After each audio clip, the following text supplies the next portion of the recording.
Consider This, a news and information program recorded on the campus of the University of Nebraska at Omaha.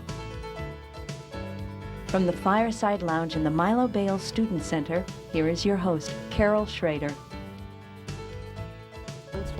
Hello and welcome to Consider This. My guests this week are lawyers. They provide services in the state of Nebraska, which doesn't make them different than any other lawyers except that they work for Legal Aid of Nebraska. I'd like to introduce to you Doug Gurman. He is the executive director. Also with him is Annette Farnan. She is the director of the Access Line. I don't think people realize that the Legal Aid of Nebraska is not a different creature, but in funding-wise and some organizational-wise, a different creature of the legal aids we knew of, 20, 30 years ago in Nebraska. Well, it's a little bit different in that there used to be 3 different programs in Nebraska, 3 different law firms. There was one out of Lincoln, one out of Omaha, and one that worked the western part of the state. In 2000, those 3 were merged.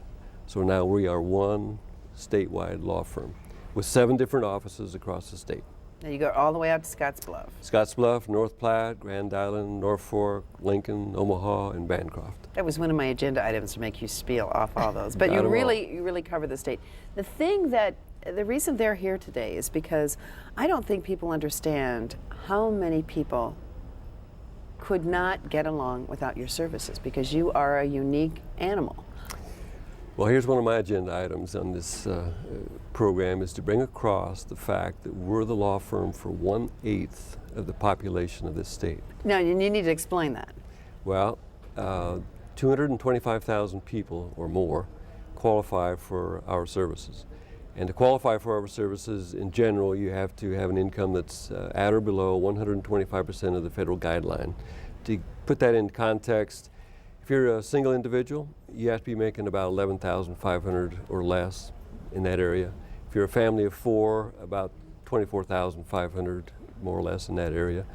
And there are 225,000 people who are in that situation. So that's 1/8 of the population of this state. If you have that kind of an income, you cannot afford to be paying an attorney for even the smallest kind of legal problem. And we should explain when we talk about legal services, we're not talking about those that are criminal in nature. Correct. I mean, that's Correct. what public defenders are for. That's the criminal side of it. Correct. And that's mandated by law that they have a public defender. There is no mandate that everyone have automatic access to the courts for divorces, property disputes, a myriad of other things. Exactly. We are a private nonprofit law firm. Many people think we're a government agency and that we get funded as a result of that. We never have been and are not now. And I spend most of my time trying to come up with funds to provide as many services as possible. Now let's just quickly run down the staff. You do have a number of on-staff attorneys, and then there are those who provide services. Right. I'll talk about the on-staff, and I'm going to ask Annette to talk about. And you chime in. Okay, Don't be too polite. All right. We presently have 27 attorneys in our firm, and they're spread across the state. And we also have a program we call the Private Attorney Involvement Program. I'm going to ask Annette to expand on that a little bit. Well, before we talk about that, when people call into the Access Line, which is our centralized intake line from across the state, we have an 800 number, so anybody in the state can call that number and speak with a paralegal. The paralegal is always supervised by an attorney. So we have, including myself, 4 attorneys that are giving advice. So when you call in, your case may not be ready for litigation. You may just simply need advice. We find a lot of the people who call us, quite simply, don't have access to an attorney. They can't simply call somebody up because they're friends with somebody who's an attorney and they're not sure how to get their security deposit back. But that's what we can do for the people who call us. That's one example. Again, we do that across the state.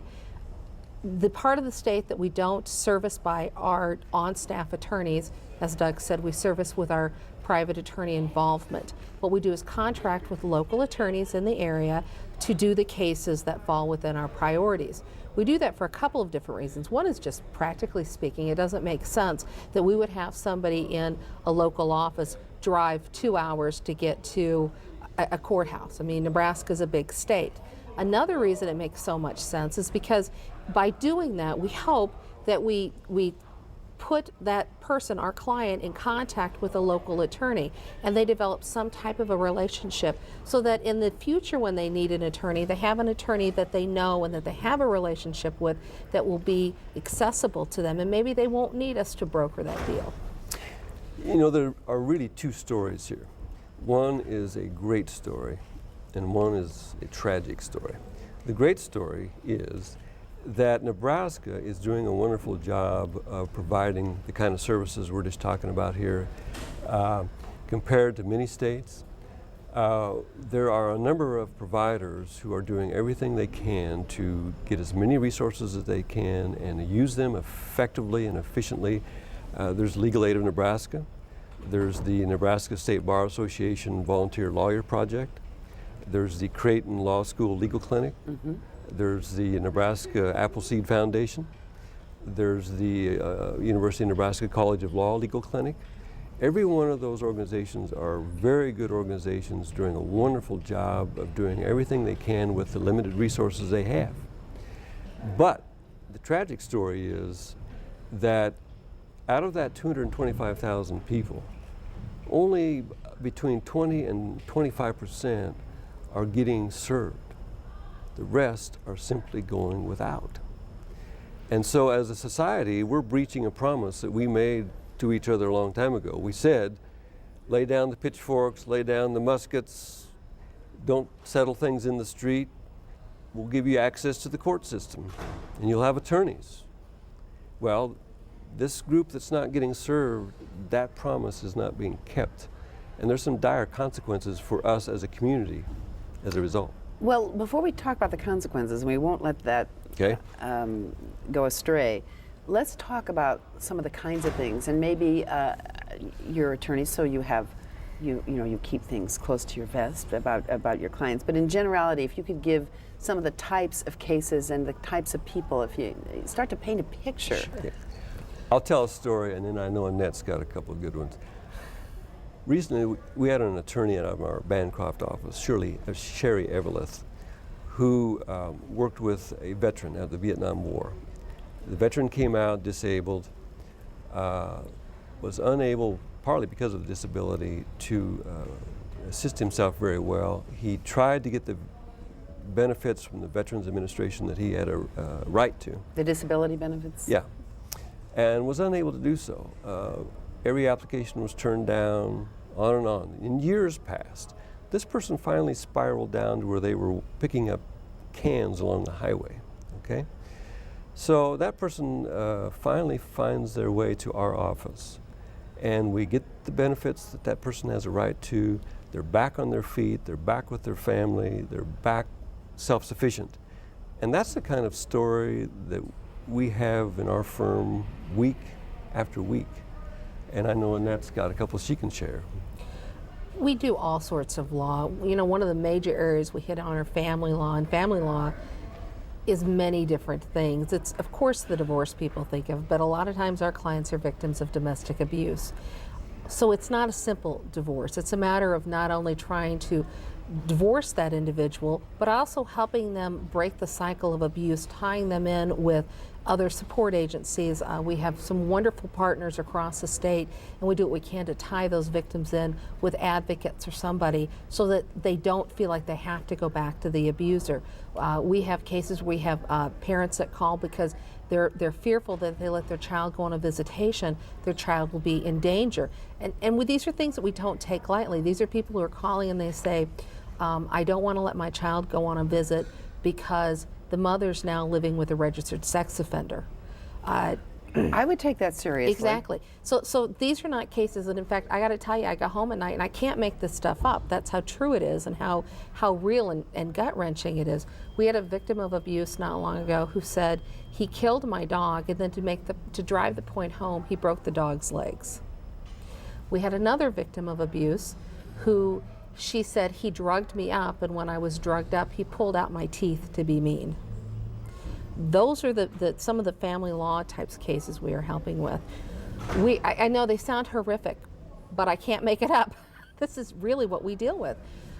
We help victims that are, or I shouldn't say victims, we help clients that are disabled that are attempting to get their disability. And the cases we take, 9 times out of 10, they're clearly disabled. The doctor wants them to be able to get their disability, but because the doctor didn't put in the 7 magic words, whenever they're trying to make a determination, there's not the information in their file to show that they are permanently disabled and unable to work. Once we get involved, a lot of times we can straighten that up pretty simply, but without us, that client would go without those disability benefits. We do simple wills for people. This was, when I was thinking about coming in to do this show, it reminded me of, we did a simple will for a woman who had cancer, terminal cancer, and she called in. She had a minor child, and she had remarried, and she and this child had lived with who is now the stepfather for quite some time in a small town in Nebraska, and everything was fine. And as you know, as most people I assume know, you can't will children, but you can nominate a guardian in a will. And she wanted to do that because she was fearful when she passed away, the birth father of this child would take the child away from the stepfather and everything this little girl had always known. We did the will. Subsequently, our client has in fact passed away, but the really wonderful thing is she spoke from the grave, if you will. The bio dad understood exactly what the intentions and the worries were. The little girl is living with the stepfather in the same community, and everybody's getting along. So in a dreadful time in this woman's life, we were able to do something that was relatively simple for us, that we could help her and remove some of the uncertainty and the fear that she had at that moment in time. Now, as I understand it, that you're only able to serve about a quarter of those who are eligible. Correct. So what's happening with the other folks? Here's a very typical situation. Young couple just getting started on a very small salary, a couple of kids. Typically a child will have a health problem. They go to the emergency room. Bingo, at the end of the week they've got a $10,000 hospital bill. They're in financial trouble. Their marriage gets in trouble because of the pressure. You have a spiraling down. And these folks cannot afford an attorney. To answer your question, what do those people do?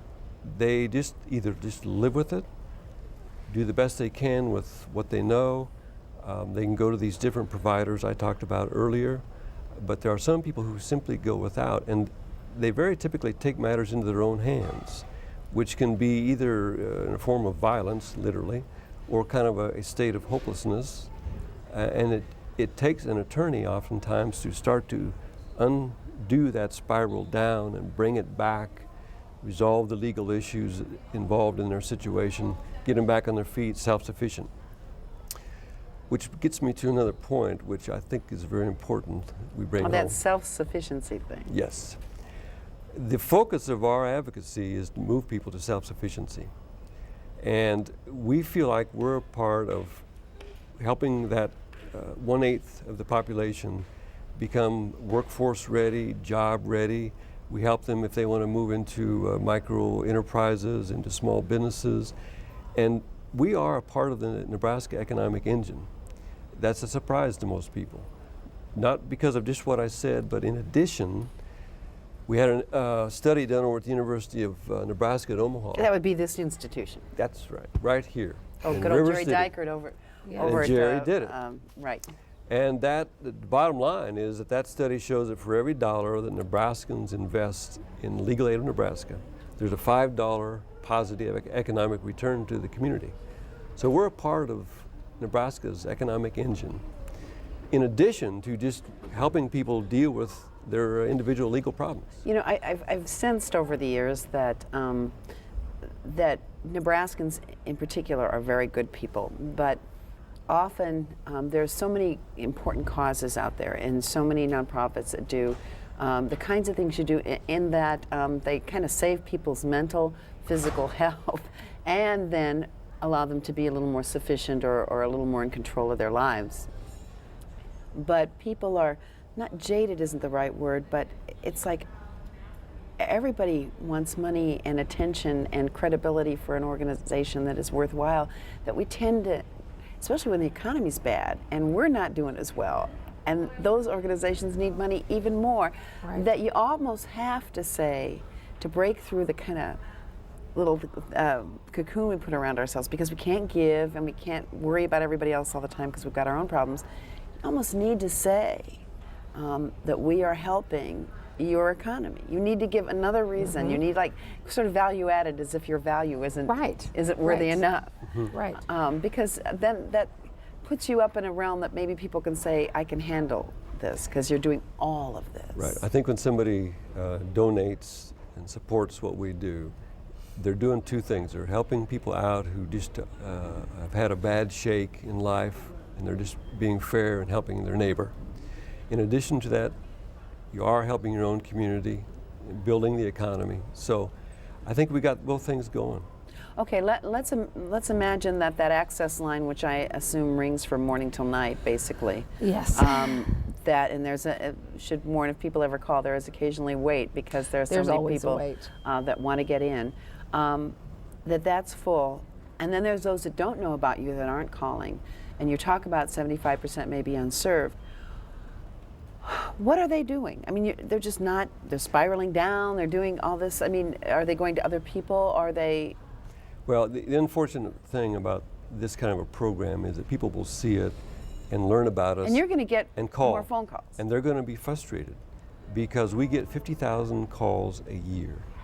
And we're able to only answer about half of those. The rest of the people By hang answer up. that, you mean Pick it They up. talk you to a actually they'll person. hold on long enough and talk to a Right. person. The rest of the people hang up because they just can't wait, and it's frustrating. And we feel very badly about that because they all have probably very serious situations. But we are at our wits' end in terms of the resources that we have. We're doing everything we can with what we got. But Well, how much do you got? Let's we talk have a numbers. We have a $4 million budget. It costs $700 a case. On average, That's our average. $52 an hour, and those are remarkable prices. If those you will. are remarkable prices. Yes, they are. And even $700 to be able to complete, and that's the average. So That's some the take average. more, and some take Right. maybe just this a Right. phone call or the 7 magic words for a doctor to that's fill out a exactly form or right. whatever. Yes. So, all right, so the people aren't calling, and if in a perfect world, perfect world, there wouldn't be that many people that couldn't afford to pay. But in a world, your perfect world, if you had more money from donations or whatever, what would you do? Would you, number one, staff the access line more, or would you add some attorneys and staff the access You line know, more? yes, it's a balancing act because we've got to be able, a lot of times we can resolve problems with the advice, or at least they're not quite ready to go to litigation, so we can help them safeguard evidence, for example, before they're ready. But there's nothing harder for my group than when we get this very worthy person calling and they've got this horrific set of facts and I have no one to send them to. And we feel strongly that we always want to be able to send cases on for extended representation. And so I think if we had the ability, we would continue to do the type of work we're doing, we just do it at a much larger scale. The interesting thing is when you talked about, and I've seen so many cases of the hospital bill situation that does spiral down. It can destroy families. Right. And if you were even just able to give them good advice early on, and what is going to be a chaotic situation financially, emotionally. Right. Plus, if they have a sick child, then that's Right. compounded. That maybe at least you can not prevent the total anguish, but mitigate it somehow. Well, and we've talked about wanting to be more proactive, not just with hospital bills, but with many things. Landlord-tenant law is a very good example that if we could educate folks about how to be good tenants, there may not be landlord-tenant issues that result in the end. So the more proactive we can be, instead of being reactive, it would be wonderful.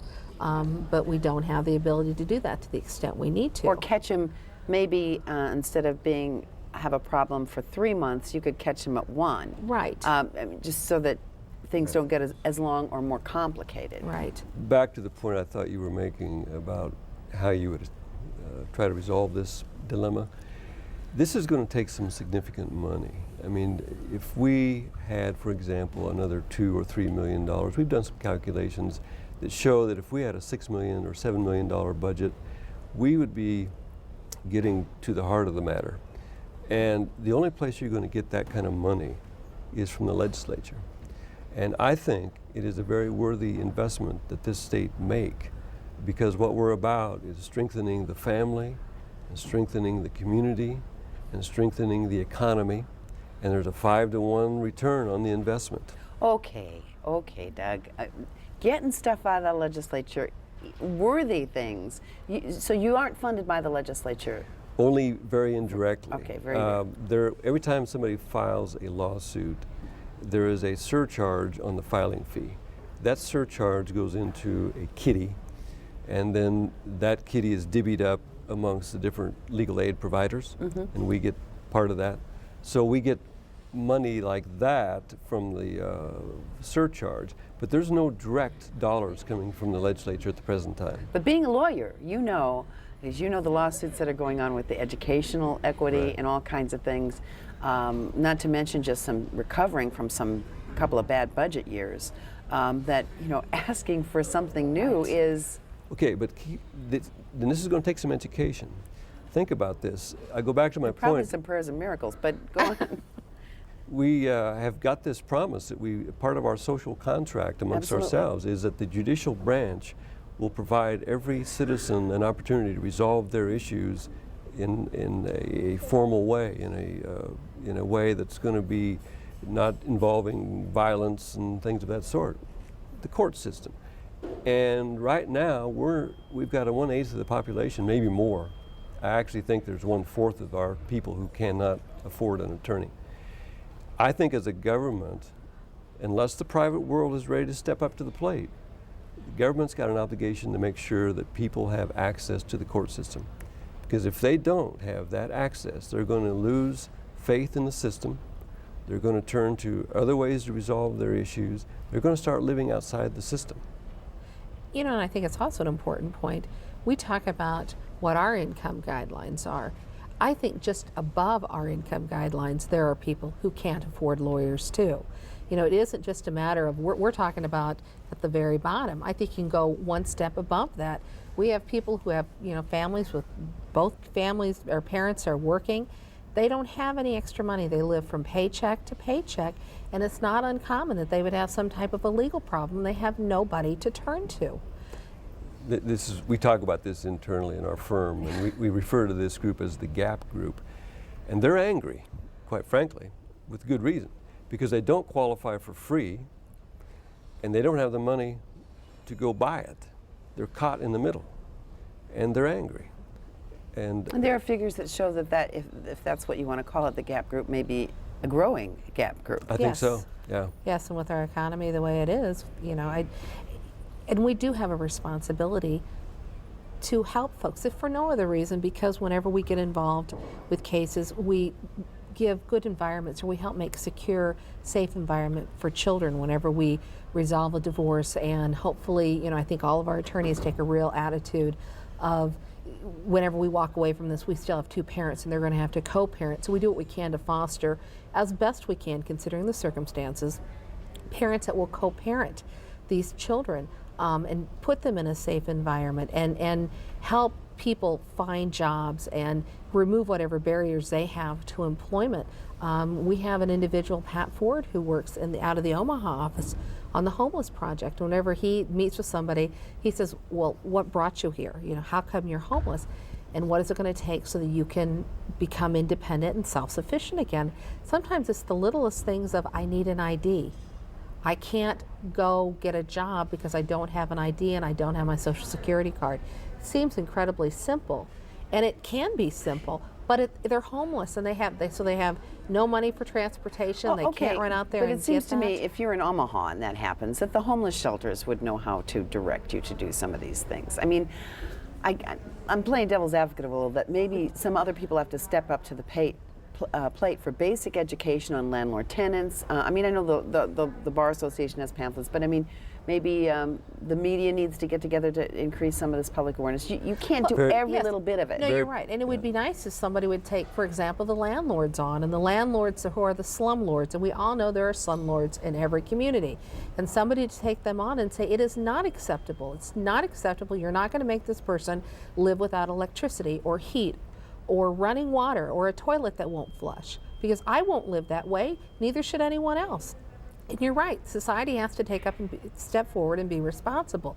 But until we have that, somebody else has to do it, because we can't stand by and think someone else will.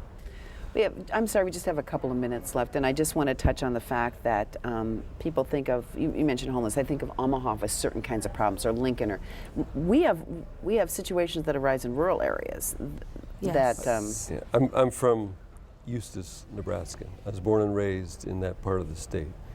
And when I took this project on in 2000, I told the board that I was going to make sure that our resources were equitably distributed across the state, so that no matter where you were, Cherry County, Richardson County, you name it, you had as good a chance to get to our resources as anybody else. And we've done that. And you're right, there are just as many problems of this same sort out in the rural part of the and state. even some unique problems. Yeah. Yes. So okay, other than somebody like Warren writing a big check out to you or something, I mean, do you feel you're making your case? Are people going to listen, both the private end and the public end? We have hired a director of development, and this is kind of a new thing for legal aid in Nebraska. And we've got, I think, an excellent start and an excellent program to begin to build support and gain some contributions, major contributions. But I go back to the point, to really get at this is going to take some serious money. And so I think ultimately it's going to take a combination of the private sector. I sure hope it's a combination of the two, private sector, and I do believe the legislature is going to have to get involved here in a significant way. We'll end on that hopeful note. All right. Okay, I want to thank you so much for being with us on Consider Thank you, This. Carol. Doug Gurman and Annette Farnham of the Legal Aid of Nebraska, and you can look them up on the website and learn more about Legal Aid and all the good work it does. Thank you. Thank you. And thank you for joining us on Consider This.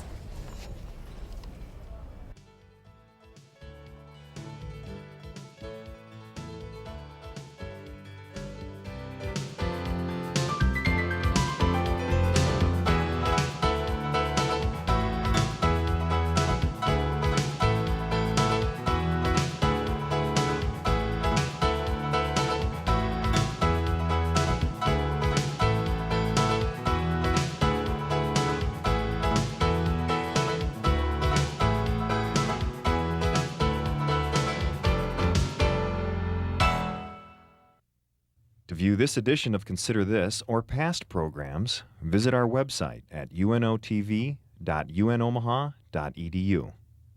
For comments or questions, call 402-554-2516 during regular business hours. Consider This is a production of UNO Television.